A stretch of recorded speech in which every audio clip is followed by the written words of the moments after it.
చాలా రోజుల తర్వాత నారా లోకేష్ గారికి కోపం వచ్చిందండి. సాధారణంగా ఆయన కోపం రాదు, కానీ కోపం వచ్చిందంటే మాత్రం చాలా ప్రమాదం.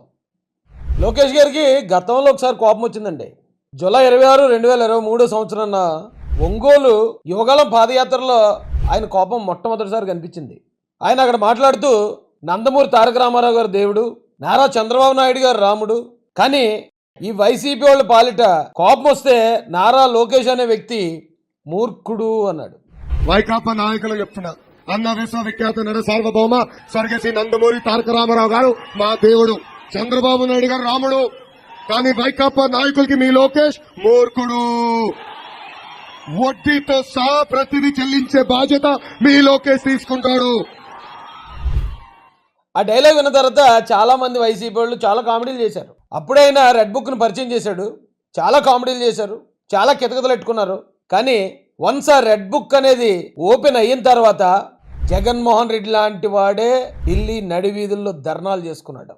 చాలా మంది వైసీపీ మాజీ మంత్రులు, మాజీ ఎమ్మెల్యేలు సొంత ఇళ్లు వదిలేసి అండర్ గ్రౌండ్లకు పారిపోయారు. చాలా మంది వైసీపీ ఎమ్మెల్యేలు తెలుగుదేశం పార్టీలో, జనసేన పార్టీలో చేరిపోతున్నారు. నారా లోకేష్ గారి కోపం ఆ స్థాయిలో ఉంటుంది.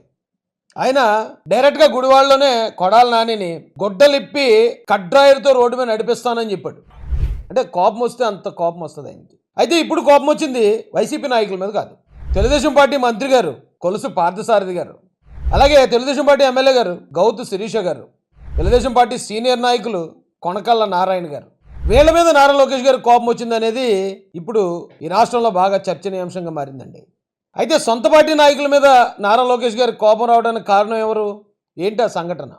మీరు ఆల్రెడీ తమ్ముళ్ళు చూసే ఉంటారు. బురద పంది వ్యూహం. వైసీపీ వేసిన స్ట్రాటజీ, రాజకీయ వ్యూహాల్లో భాగంగా వైసీపీ సంధించిన వ్యూహమే ఈ బురద పంది వ్యూహం. మీరు అందకోపం అనే స్ట్రాటజీని చూసే ఉంటారు. అపరిచితుడు సినిమాలో తప్పు చేసిన వాడిని ఒక గుహలో పెట్టి అక్కడికి ఎక్కువ గేదెల్ని, దున్నపోతుల్ని తోలి వాటితో తొక్కించి చంపేస్తారు. అలాగే మన బాహుబలి సినిమాలో త్రిశూల వ్యూహాన్ని కూడా చూసాం. గతంలో యుద్ధాల్లో ఉపయోగించే ఈ వ్యూహాల్ని వైఎస్ఆర్సీపీ రాజకీయంలో కూడా ఉపయోగించడం మొదలుపెట్టింది. ఇలాంటి వ్యూహాల్లో ఒక వ్యూహమే ఈ బురద పంది వ్యూహం. ఆ వ్యూహం గురించి చెప్పే ముందు అసలు అక్కడ ఏం జరిగింది, ఈ ముగ్గురు నాయకులు చేసిన తప్పేంటి? సర్దార్ గౌతు లచ్చన్న గారు భారత స్వాతంత్ర సమరయోధుడు, ఈ భారతదేశంలో పరిచయం అక్కర్లేని గొప్ప వీరుడు. ఏలూరు జిల్లా నూజివీడులో ఆయన విగ్రహావిష్కరణ జరుగుతుంది. ఈ కార్యక్రమానికి ఆయన మనవరాలైన ఎమ్మెల్యే గారు గౌతు శిరీష గారిని ముఖ్య అతిథిగా ఆహ్వానించారు. ఆ కార్యక్రమానికి కొలుసు పార్థసారథి గారు, అలాగే కొనకళ్ళ నారాయణ గారు కూడా అటెండ్ అయ్యారు. అయితే ఈ నాయకుల గురించి ఒకసారి మనం తెలుసుకునే ప్రయత్నం చేద్దాం. కొనకళ్ళ నారాయణ గారు అంటే ఆషామాషి వ్యక్తి కాదండి. సీనియర్ తెలుగుదేశం పార్టీ నాయకులు, 2 సార్లు ఎంపీగా చేసిన వ్యక్తి, లోక్సభలో ప్యానల్ స్పీకర్గా ఎన్నిక కాబడ్డ వ్యక్తి, అలాగే డిప్యూటీ స్పీకర్ పక్కన అధిష్టానంలో చోటు సంపాదించిన వ్యక్తి. 15వ పార్లమెంట్లో పెట్రోలియం సహజ వాయువుల కమిటీకి మెంబర్గా కూడా ఎన్నికయ్యాడు. ఆయన చాలా సీనియర్ లీడర్ తెలుగుదేశం పార్టీలో. తెలుగుదేశం పార్టీకి ఎంతో కట్టుబడి నిబద్ధతగా పనిచేస్తే తప్ప ఇన్ని పదవులు ఆయన్ని వరించవు. ఇప్పుడు ప్రస్తుతం ఆర్టీసీ చైర్మన్గా ఉన్నారు ఆయన. అలాంటి వ్యక్తి మీద లోకేష్ గారికి కోపం రావడానికి గల కారణం ఏంటి? అలాగే గౌతు శిరీష గారు, ఆవిడ ముక్కుసూటి మనిషి, తెలుగుదేశం పార్టీ కోసం వన్ సైడ్ నిలబడి వైఎస్ఆర్సీపీ మీద వీరోచితమైన పోరాటం చేసిన వీర మహిళ.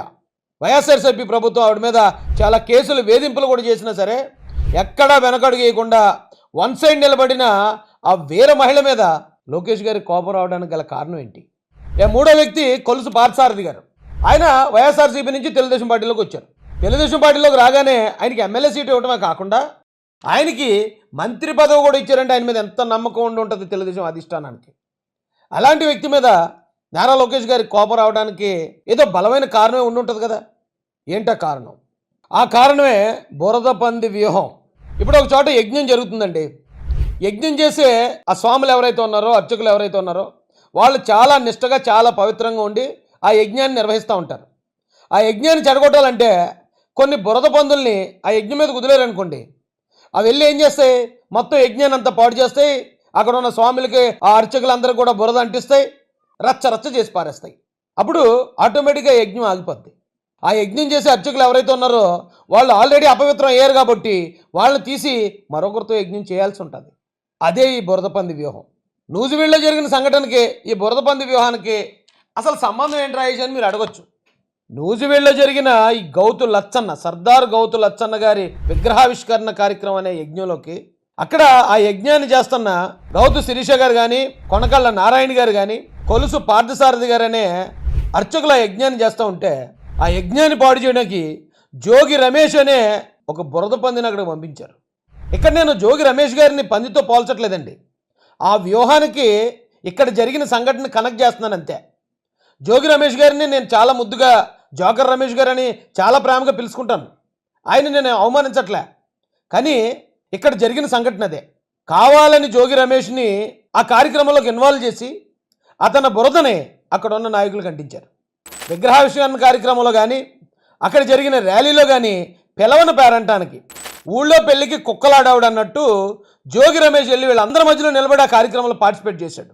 వైసీపీ నుంచి ఏ నాయకుడు వచ్చినా తెలుగుదేశం కార్యకర్తలు కానీ నాయకులు కానీ తట్టుకుంటారు. కానీ చంద్రబాబు నాయుడు గారి ఇంటి మీదకి వెళ్ళి ఆయన్నే చంపేద్దామని, ఆయన్నే బెదిరించేద్దామని చూసిన ఈ జోకర్ గారిని మాత్రం తెలుగుదేశం పార్టీ కార్యకర్తలు కానీ నాయకులు కానీ క్షమించడం. అలాంటి వ్యక్తిని వీళ్ళ ముగ్గురితోనూ చూసి మొత్తం కేడర్ అంతా ఆగ్రహావేశాలతో బగ్గుమందండి. అది పాపం వీళ్ళ ముగ్గురికి తెలీదు.